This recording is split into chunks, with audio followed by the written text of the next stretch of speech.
प्रातस्मरामि हृदि संस्फुरदात्मतत्त्वम् सच्चित्सुखं परमहंसगतिं तुरीयम् यत्स्वप्नजागरसुषुप्तमवेति नित्यम् तद्ब्रह्म निष्कलमहं न च भूतसङ्गः।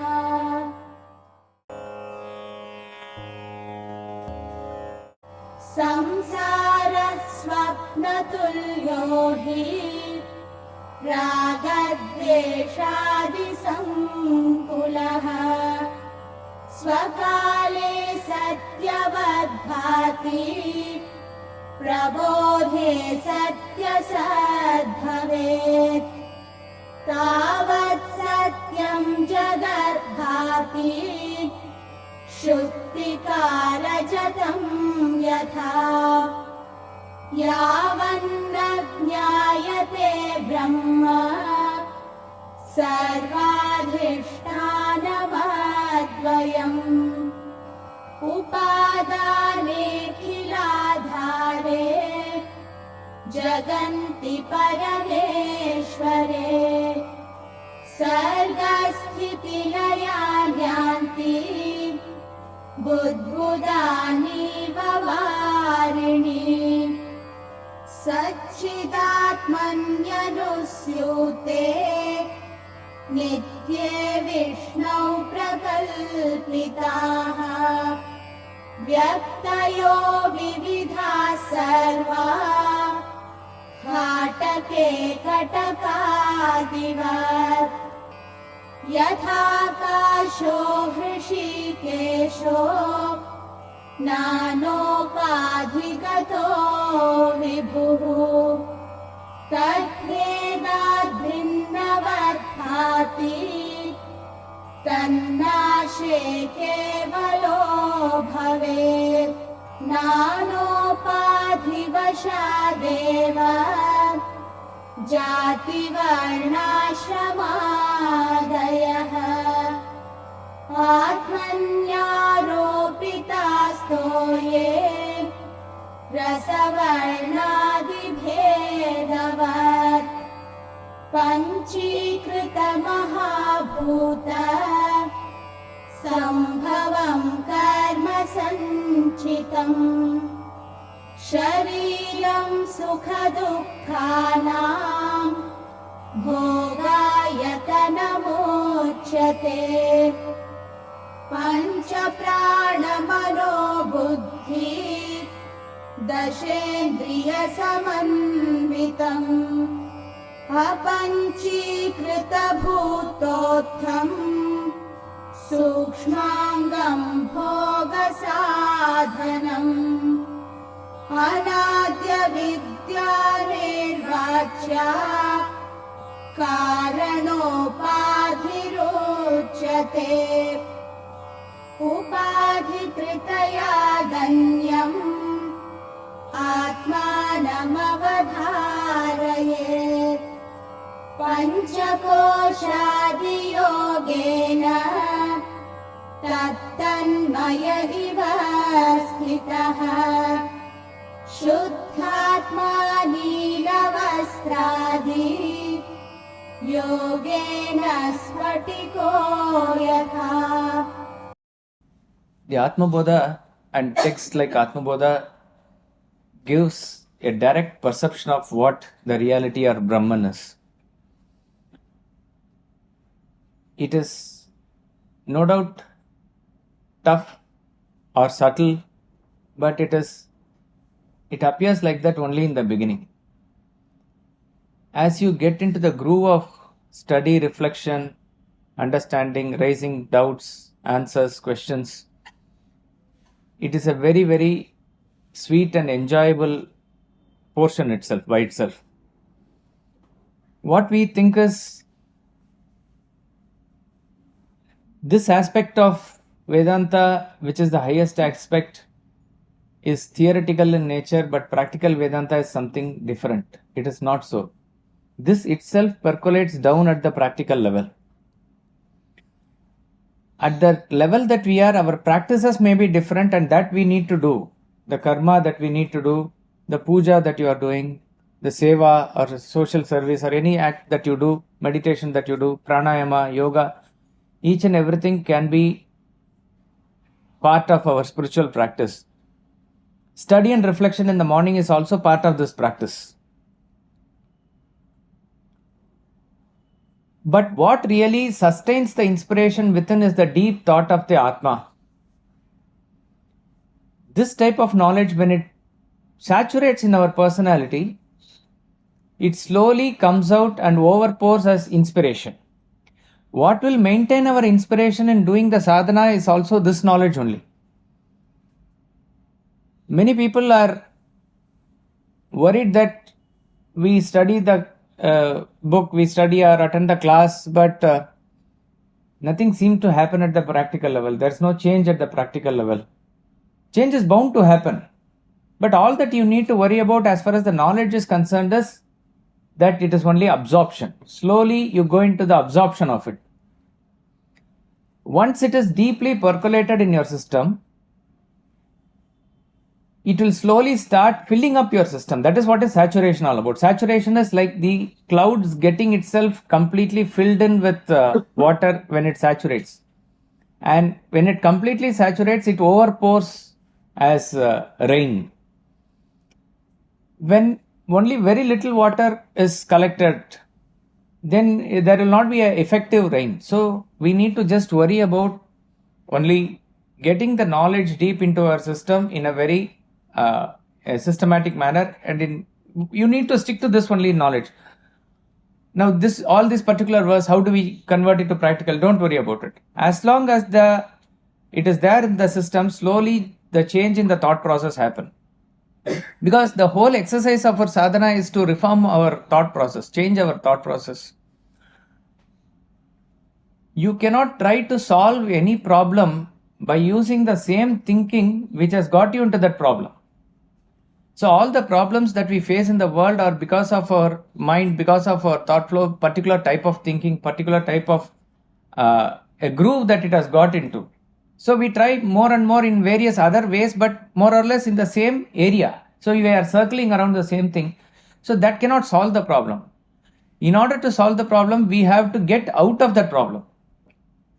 For getting out of the problem, there must be a different paradigm altogether. So Atma Bodha or Vedanta in general is only exposing us to that higher knowledge. A constant courting of this knowledge.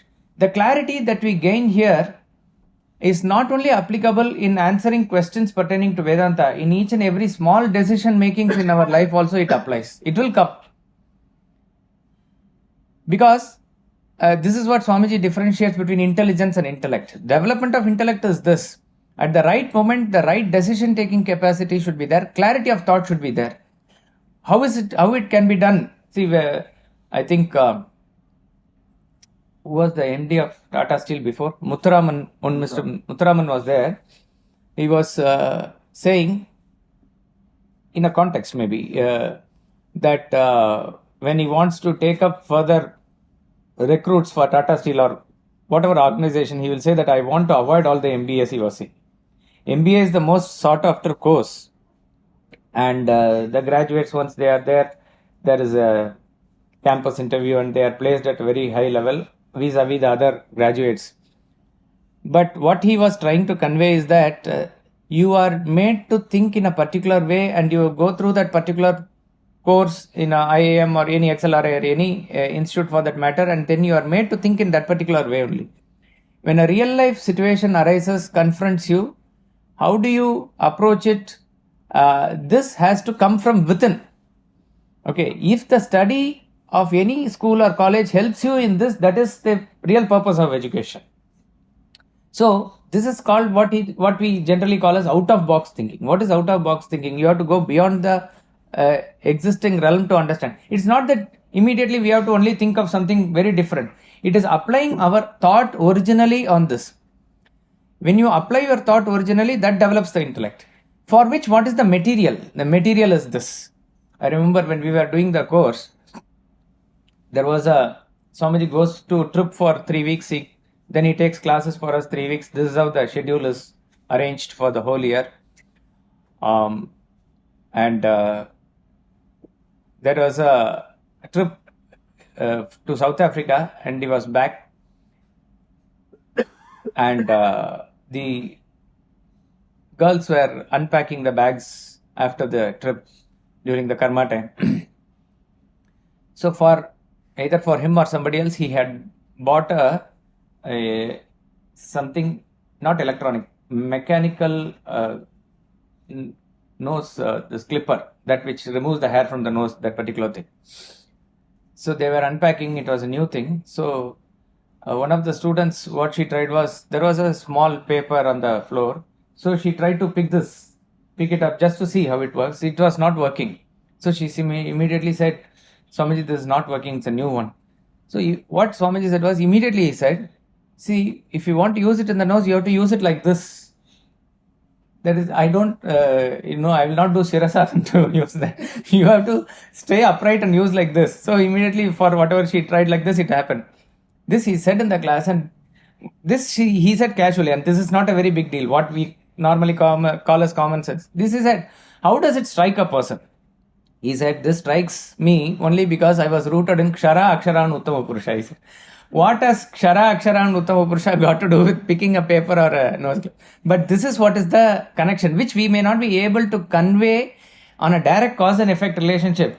But once that deep thought goes in, it immediately flashes in whichever field you choose to flash.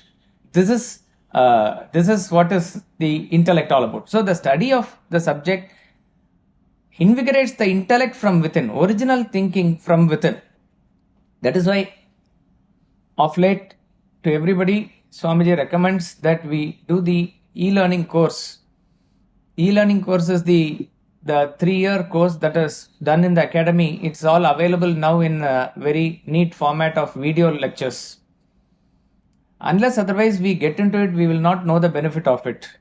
And we may say, what is it? See, my point is, I have heard, and even here in this class, those who are coming, you will know exactly what I'm going to say next, or what example is going to come next, or what is the thought flow. That is not a big deal. We will know. But we need to live and quote the knowledge again and again, for which if you have that strength to do tapas all by yourself, getting up early in the morning and studying and living with that knowledge, well and good. To do that in a atmosphere outside academy is far more difficult. Even there it is difficult. Outside we are caught up in various other activities, samsara, it preoccupies our mind, and to concentratedly do this, setting aside all other things, it's difficult. Not only that, all other aspects even act contrary to our thought associations. We don't get a satsang as easily here as we get in a closed atmosphere like that. Therefore, just as we have to clean the house daily, even as you sweep the house and swab the house, the dust keeps on settling in. We have to take bath daily to wash the dirt, and next day we have to do it again. All this is done on a consistent basis. We need to cleanse our inner system also on a daily basis. It is not regular. Swamiji says it's on a daily basis. It becomes part of our nitya karma. Nitya karma means daily duty. It has to be done. How does it work? It is just reiterating this idea from different angles so that there is an inbuilt reflection in it. So when you are listening to it again and again, the questions are raised and various points and various verses are covered. There is a slow process by which this gets internalized. When Swamiji wrote the book Vedanta Treatise, and then he had Bhagavad Gita commentary and Upanishad, he thought that was it, and that was his main project, that was his main agenda for life, which had finished. Then he understood that Vedanta Treatise itself is at a frequency where most people are not able to relate directly. So the other books like The Fall of the Human Intellect, Governing Business and Relationships, and Holocaust of Attachment, all this is preparatory books that is required for that. Like that, study and reflection, the 3-year course when you do, morning time is for yourself. But if the power of the human is in such that you don't do it or you're not capable of doing it, then it is better to listen to it again and again, where there is, as I said, an inbuilt reflection process. The idea is to make us all independent thinkers only. So this is the way by which it is no doubt tough to get that plunge is tough. See, today is a New Year.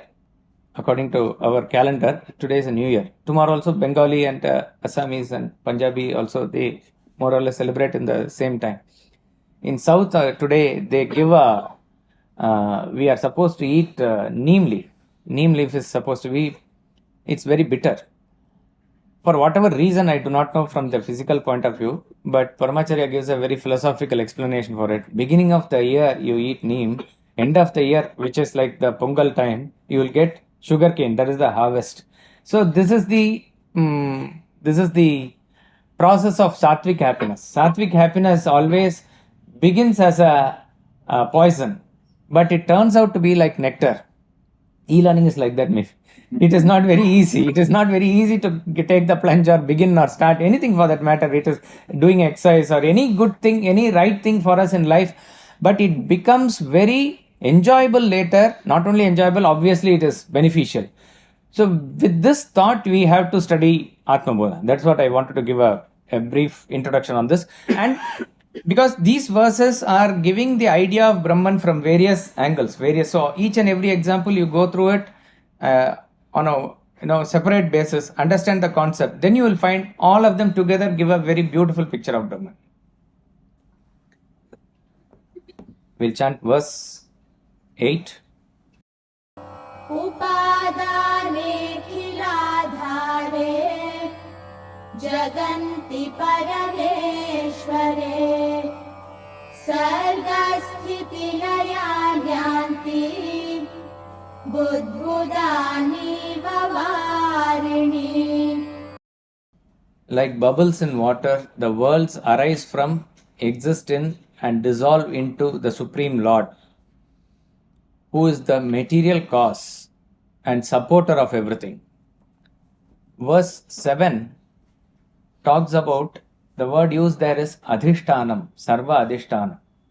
Sarva adhishtanam we said as this the substratum of all, the base of all. Verse 8 talks about the same thing from the material cause point of view.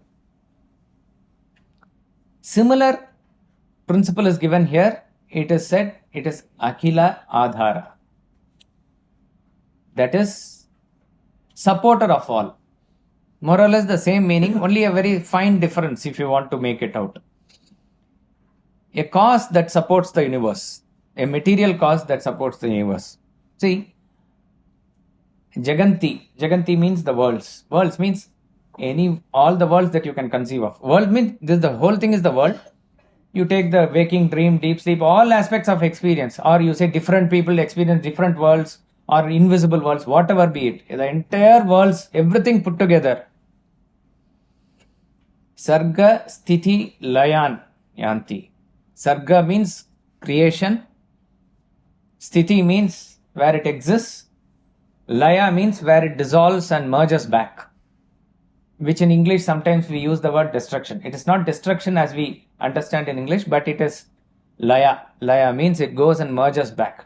Sarga means creation. Creation is again not something coming out of nothing, coming from the unmanifest. Manifestation coming out of unmanifestation is creation. As it exists, it is Sthiti. And as it goes back, it is called as Laya. Jaganti, all these worlds goes through all these things where in Parameshwari. Parameshwari means in the Supreme Lord. Parameshwara is the term that is understood as Supreme Lord. As far as the individual is concerned, God principle in us is the Supreme Lord, just as petrol is the Supreme Lord of all cars, without whom nothing functions. The body, mind and intellect are inert and insentient per se. They need to be made active by a superpower, as it were. That Supreme Lord is referred to as the pure consciousness. Not only that, when we say somebody is the Supreme Lord, that means each and everything functions under his control. Each and every other thing, if at all it is there, it is not independent. If somebody is independent, he is the Lord. That is not so. The Prakriti or the nature is not independent. That we have seen before. Each and every aspect of the nature functions as though it is in obeisance to somebody else. It is kept under certain control. Otherwise, each and everything will go up by itself and it will cause destruction. All the 5 elements are so powerful, but they are controlled properly. The jiva is also controlled. If only your thoughts and your actions are given all the independence, it is quickly we will do something and it will be a self-destruction button. Everything is going properly only because it is not in our control. See, you say I am independent, I can eat anything. How long and how much can you eat? Somebody in the system is making sure that it is in the proper quantity and proper order, right? Even if you try to push in something which is not right, there is something which functions that cleanses it. That means we understand it is not in our control. Very clear it is. You can say that certain actions that I do, I am free to do. Even then you see how much actions you can do all by yourself independently. See, if each and every person tends to be extremely selfish, extremely materialistic, extremely cruel, and each and everybody can do whatever he wants, can it exist like that? It will not exist. It will not exist like that. See, this type of thing we see in the nature, how animals are also very well programmed like that. Just because a lion or a tiger has a capacity to kill and eat, can they go on a killing spree? They don't go. And how is the population of the deer and zebra and impala are kept vis-a-vis lion or tiger? That proportion itself says. Also the quantum and the amount of plants and grass that is there with reference to the herbivores, that proportion itself says. The amount of shark that is there and amount of all the other fish that are there, it's a huge difference. That is how it is kept. Exactly like that, you cannot say that I have independence and I can do whatever I want. You try it out. You cannot. Even as you are studying and evolving, you try to do something which is very nasty or something like that, it just will not be there. So there seems to be some law that is parallelly functioning in making us to do certain things. That is why in Vedantic understanding, we say that the karta, even if you assume that you are doing karma, the karma phala is not in your control. Karma phala means the fruit of the action is not in your control. Otherwise, each and every person will choose whatever fruit that he wants or wherever he wants to be born, like that. It doesn't happen like that. The poor person also has some kids, or even the diseased person, somebody is born as a blind or something. It is not in his control, as it were, finally. It is all the result of his action. And who gives that result? It is not in our control. And there is a beautiful correlation between that jiva and this jagat, this prakriti and this jiva. That is in the individual and the world. The 5 elements of the world correspond to the 5 elements of 5 senses of the individual. Who has maintained like this? Who has kept it like this? So if you see like that, each and everything functions in a beautiful systematic order. And who is the Lord of all these things? It is He. He is called as Parameshwari. Jaganti Parameshwari. In that Parameshwara, everything comes from, stays and goes back. That Supreme Lord, who is indicated as Parameshwara, is the material cause and the supporter of the universe. Upadana Akila Adara. Each and every creation has 2 main causes. There is a material cause and there is an efficient cause. Material cause is the matter that it is made of. The efficient cause is the intelligent person who is doing that, who is using the material to do it. These are of course, you can take the instrument cause also. Instrument is in the hands of the person. That's about all. So there are 2 main causes, material cause and the efficient cause. Upadana Karana and Nimitta Karana. In all the creation that we can see in this world, experience in this world, you will find that the efficient cause is different, the material cause is different. In the case of a ornament, gold is the material cause. The goldsmith is the efficient cause. The goldsmith knows how to make that gold into the ornament. In the case of a pot, clay is the material cause, and the potter is the efficient cause. So efficient cause and material cause cannot be the same. If the material cause and efficient cause is one and the same, the resultant is an appearance or illusion. Remember this.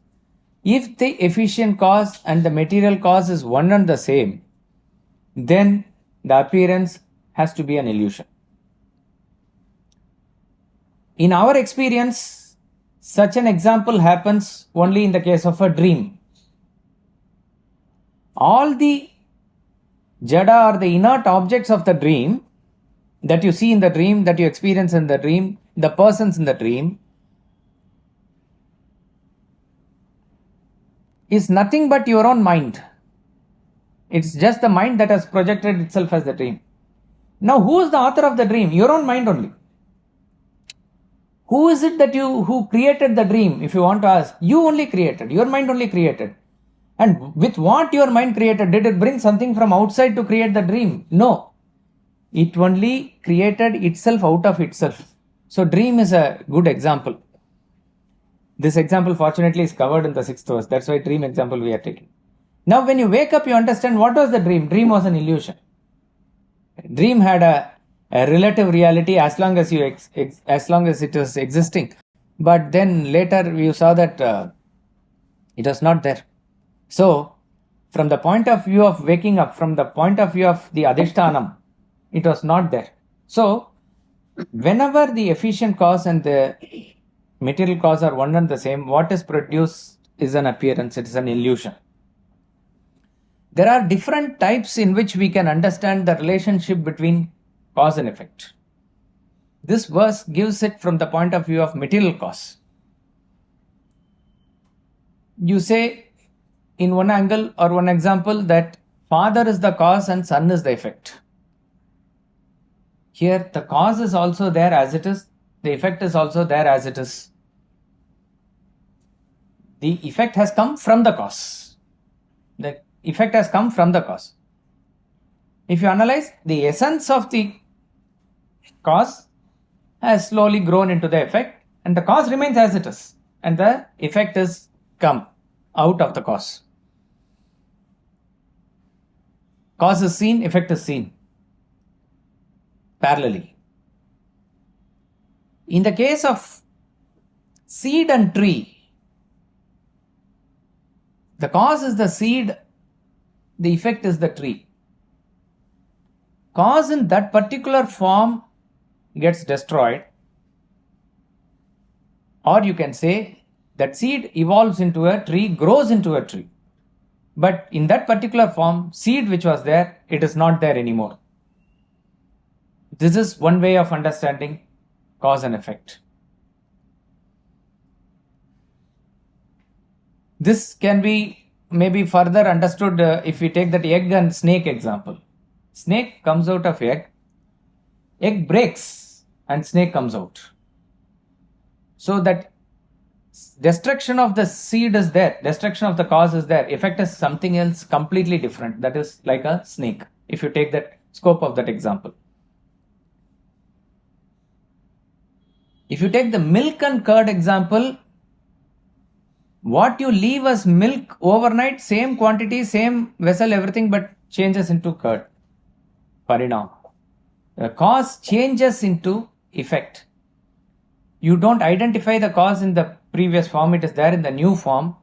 The cause has transformed itself into the effect. In the case of rope and snake example, rope is the ultimate cause, snake is an effect. Snake is an appearance on the rope.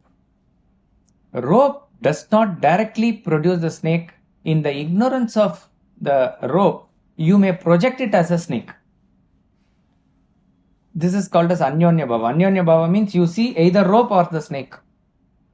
A jnani or a person who is enlightened, in this example, sees the rope. A ignorant person sees the snake. His vision is completely different, his vision is completely different. With reference to that particular thing, you cannot say this is this, this is that. You cannot, therefore there is no meeting point for both the persons. This example, if we understand this material cause that is given here, the traditional example that is given is, you can take the rope and snake, but a better example is the clay and the pot. This is the very rope and snake, clay, pot, these are all very traditional famous examples, oft quoted in the Shastras. Pot is what we commonly see, isn't it? Even in excavations in any civilizations, first we see is the pot, a container, a storage, something like that. In this clay pot example, what we see is the pot. This is the first stage. In the first stage, we see only the pot. Then you ask, what is the cause of this pot? Oh, the cause of the pot. The cause of the pot is clay. The cause of the pot is clay. Now, you have the concept of two things. One is the pot, which has a utility, which has a form, which has a shape, which has a color, all those things. And then you imagine that there is something called clay, which is the cause of this pot. Then you ask, where is clay? Where is clay? Carefully look into the pot. Carefully look into the pot. What you see as the pot is nothing but clay.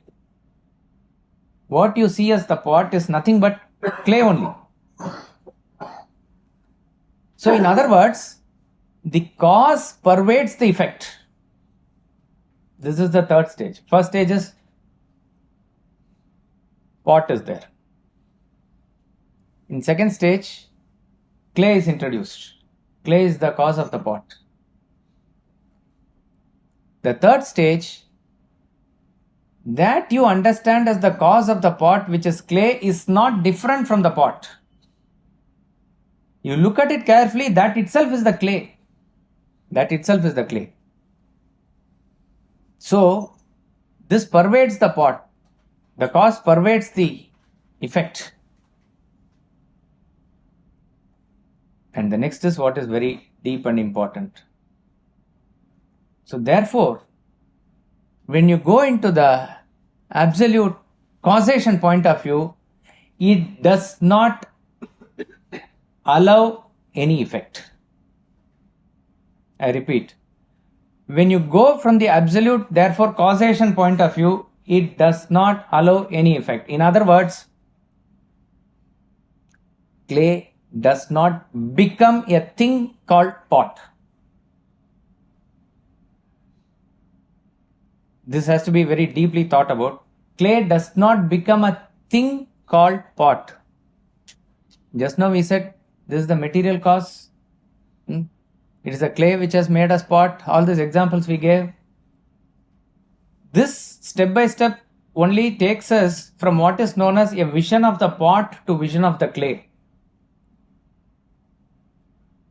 In between there are two stages where you seem to deal with duality. Two are there. But ultimately it is only one. If we stop in the third stage and say that clay is something which pervades the pot, but we understand clay to be different from the pot, then we get stuck in what is the dualistic philosophies. God and world are two different things. God controls, God pervades, all that is fine, but yet God and world are two different things. That differential notion has to be broken. So finally it goes on to say that what you see as the pot is nothing but the clay, and clay alone exists. Our question is that how has clay become the pot? That is what our doubt is. The ultimate answer, he says, is clay has not become a pot.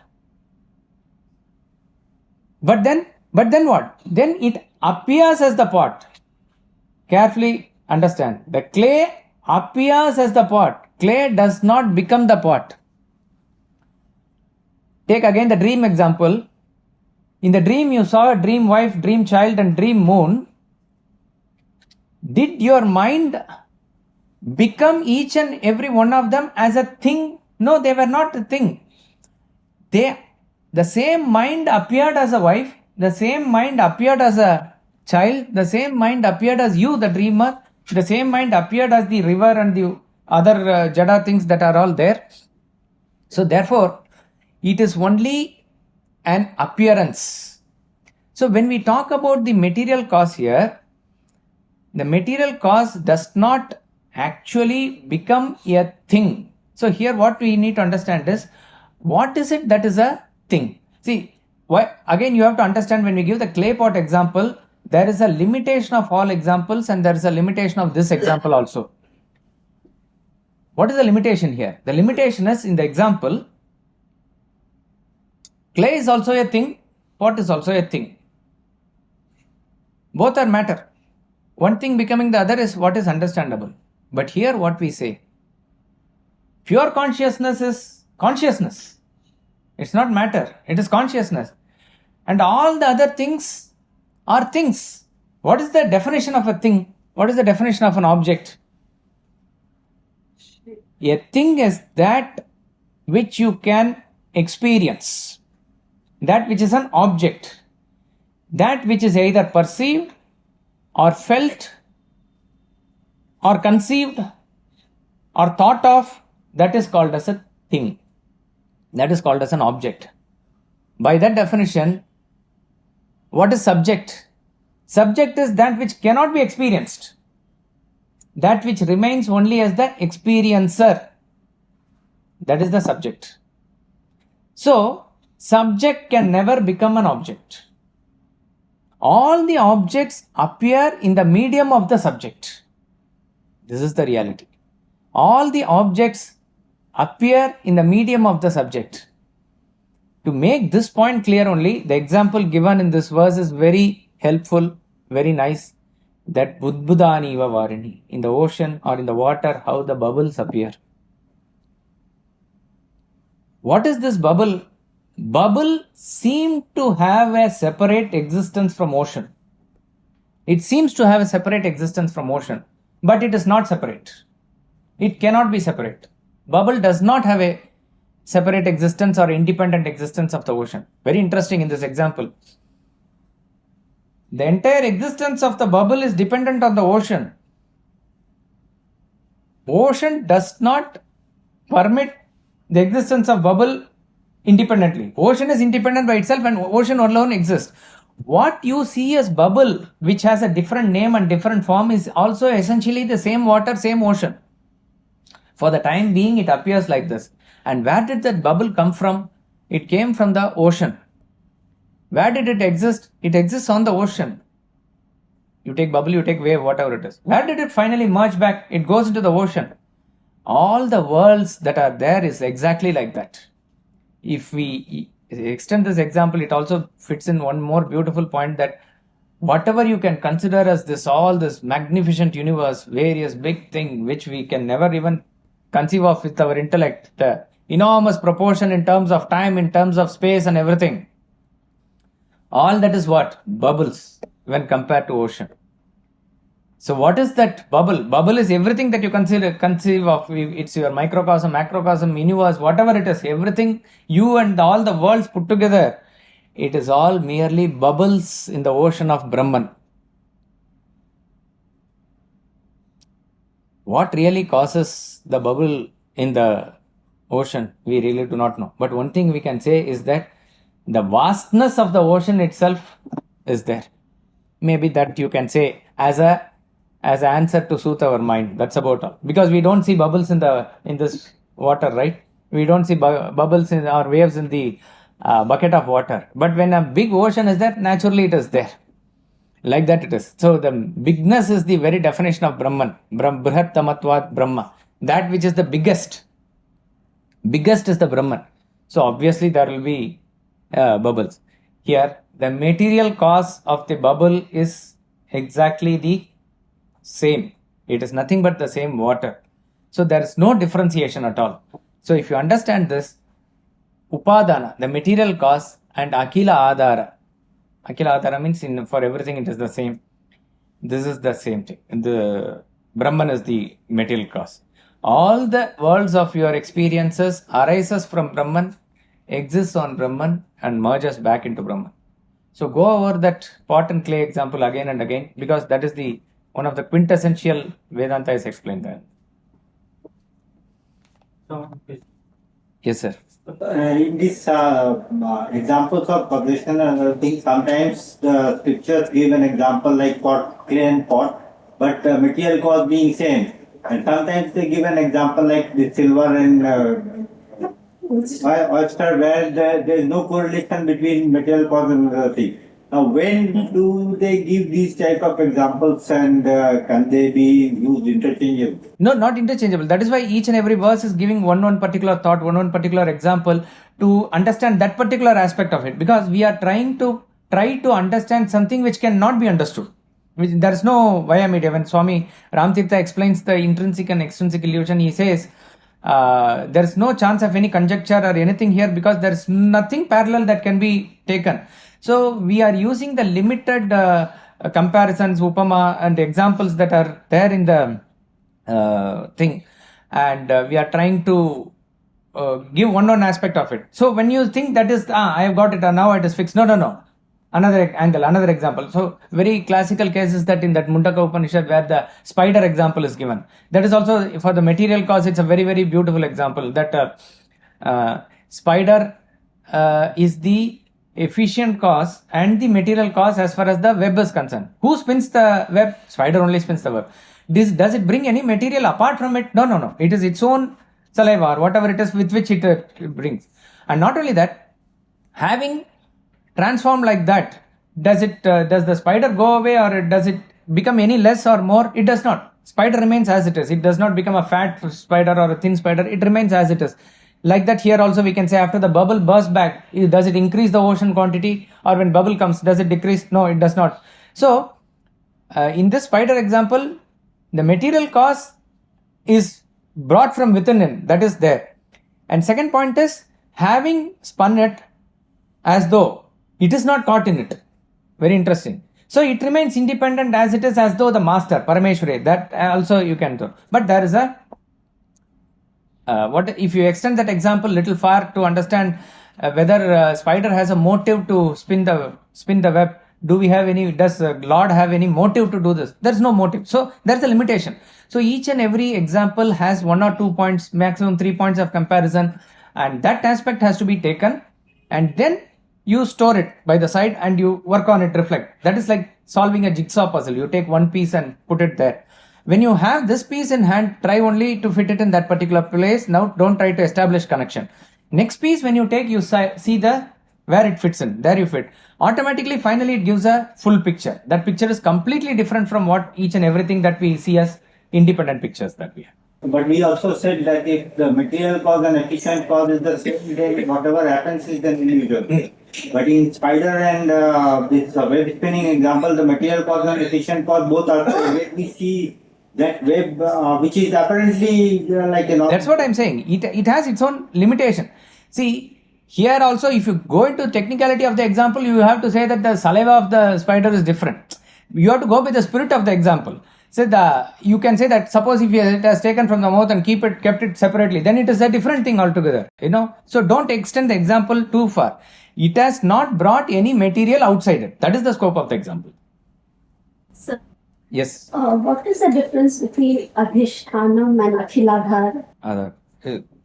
See, one is what we understand as maybe technically you can say both are same, similar, used interchangeably also. But in the context that we see, when you say this table is that which is the base or the adhishtanam of all the things that are there on the table. So the moment we say there is an adhishtanam, there is something which is the foundation. There is something which is the base out of which the building has come out. Like that it is. Invisible foundation is there. Next verse, when it talks about Akhila Adhara, it further connects the notion that from the material point of view, what has really seen there and the foundation are not two different things. They are one and the same. The material cause thing itself. So the cotton and the shirt are the same. You can say the cotton is the supporter of all the shirts for the sake of usage, but the shirt that has come out is not different from the cotton.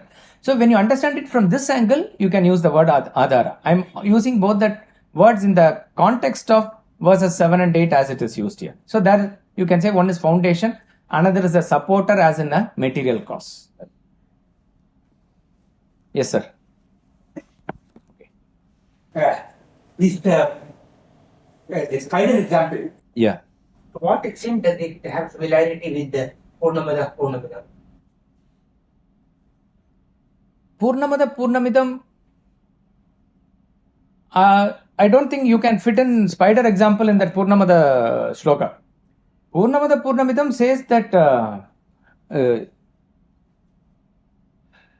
the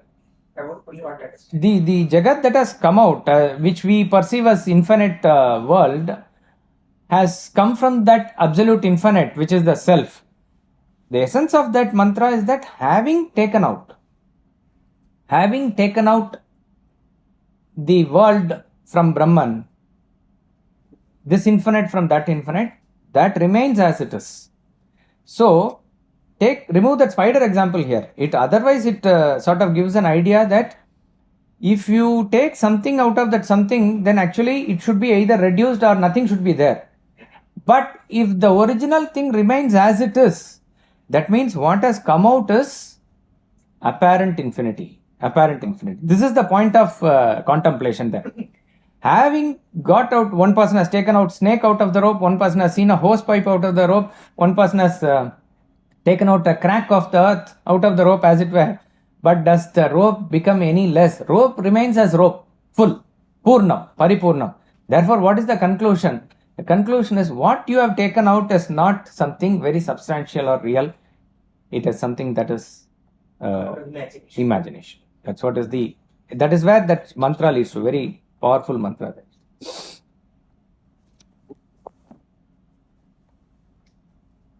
Like bubbles in water, the worlds arise from, exist in, and dissolve into the Supreme Lord, who is the material cause and supporter of everything. We'll chant verse 9. Sat-Chit-Ananda Nitye Vishnau Prakalpitaha Vyaktayo Vividha Sarva Ghatake Katakadivat. The manifested world of plurality is superimposed by imagination upon the eternal, all-pervading Vishnu, whose nature is existence intelligence, just as bangles, etc., are superimposed on gold. 4 verses, 4 different examples, but more or less converging on the same Advaitic point of view.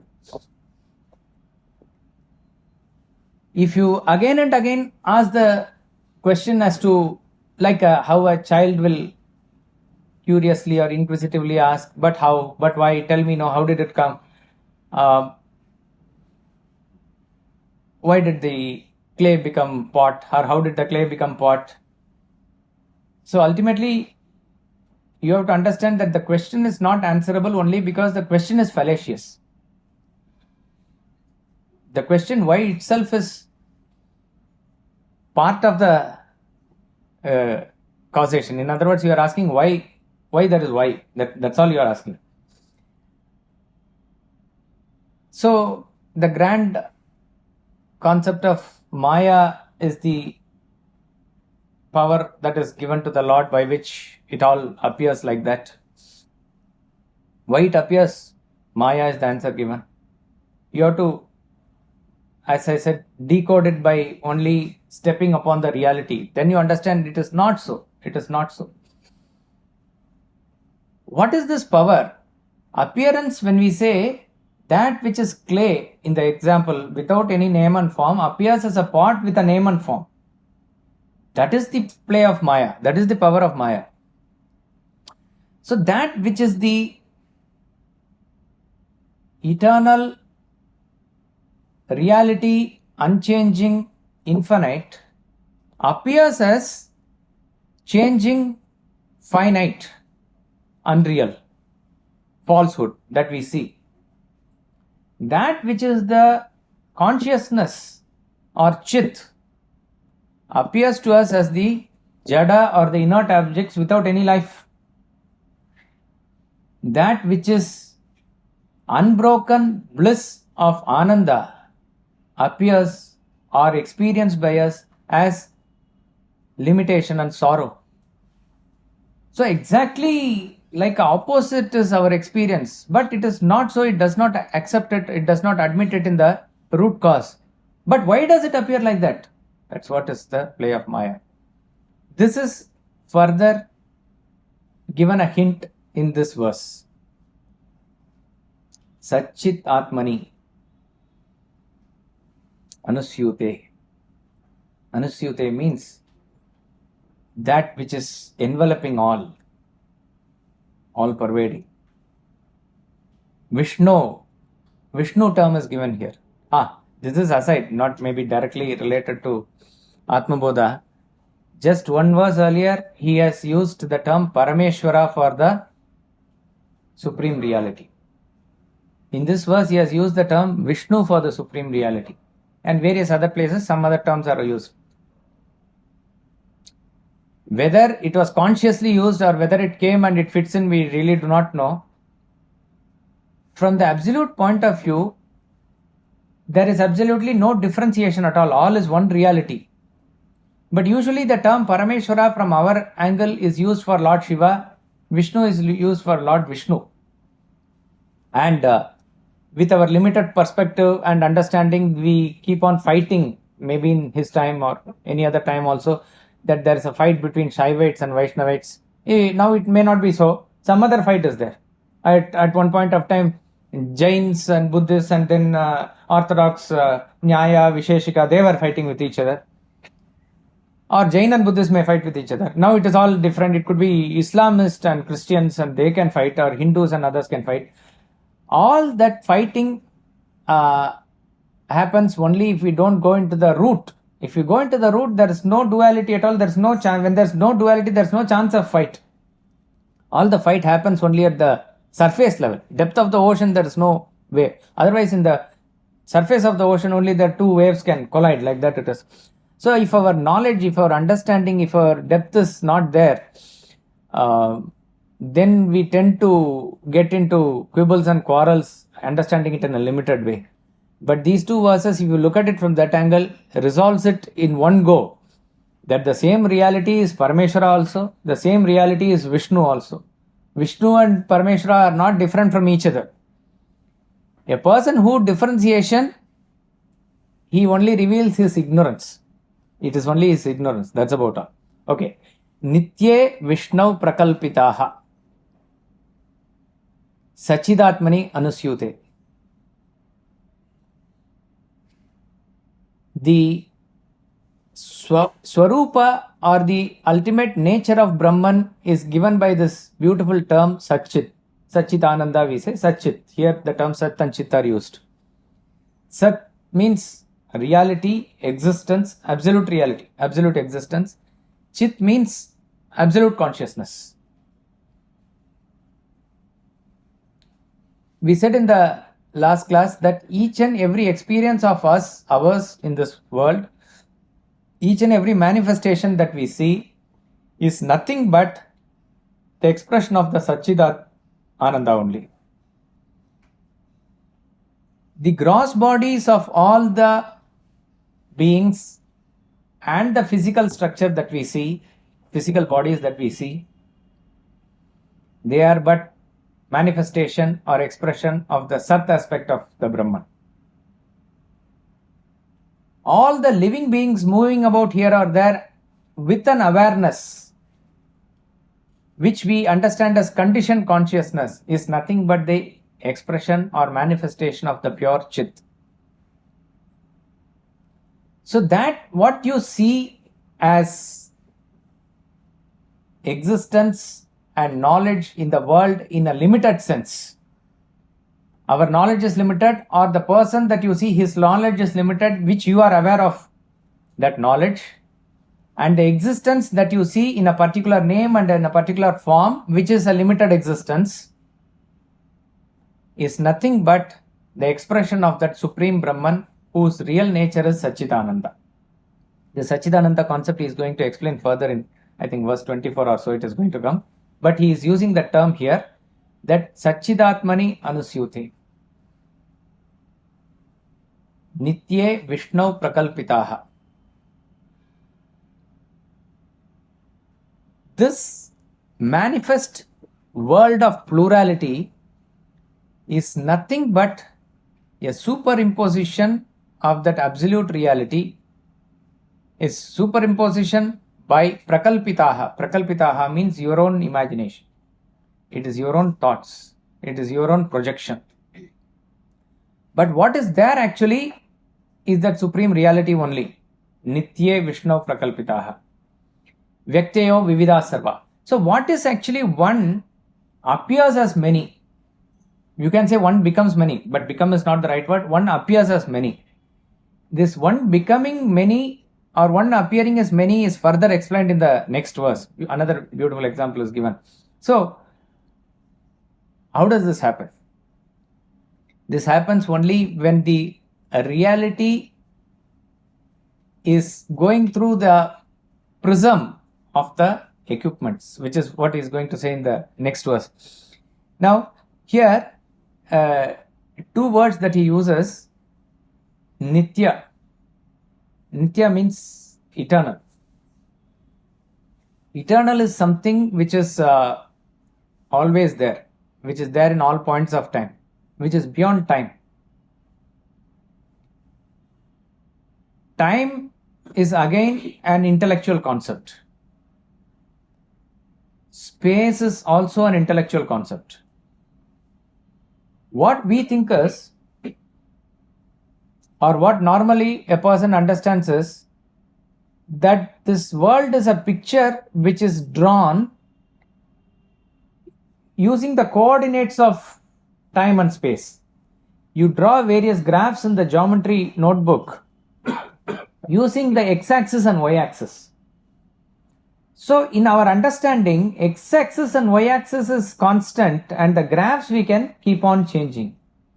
This is a fallacious understanding, because if you rub the graph completely, the x-axis and y-axis also go away. X-axis and y-axis are useful coordinate as long as the graph is existing, graph notebook is existing, and when you are wanting to draw something, that's about all. When everything is rubbed off, the graph also goes away. Along with the x-axis and y-axis, everything goes away. When we talk about this prakalpitaha projection, with a limited understanding, we may tend to ask this question: why am I not able to project a river where there is a road? Why am I not able to project? You say everything is my projection. So why am I not able to project where there is a flower? I am able to project a sweet or something like that. So, or why am I not able to project my childhood now, which I think was very happy, when I am going through suffering in the adulthood?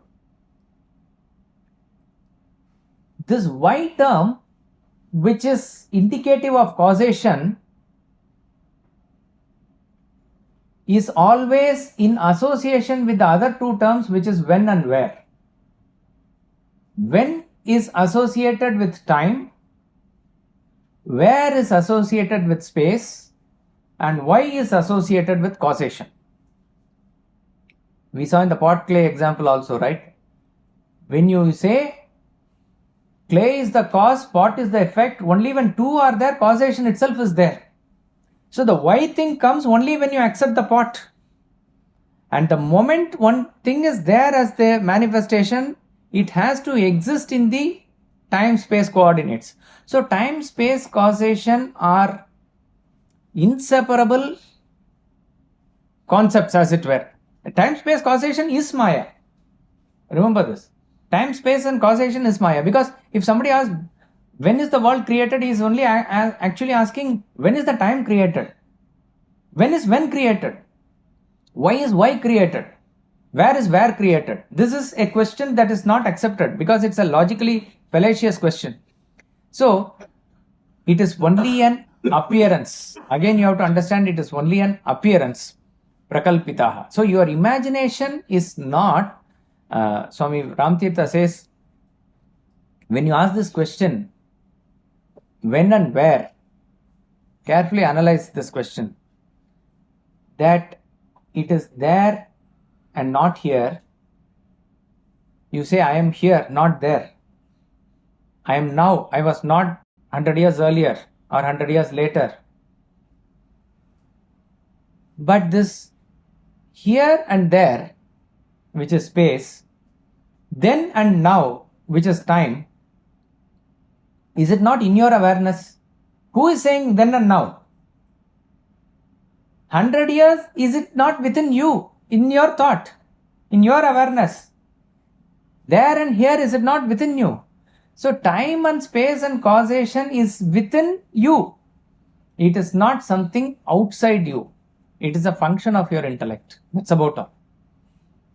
Think about it. We'll meet in the next class. Yeah. Yes, sir. I'm a little confused. Got lost in that pot example. When you're saying that the pot is not there, only clay is there, would it be right to say that all clay is not pot? I'm not saying pot is not there. What you see as pot is appearance of clay. Clay alone is there.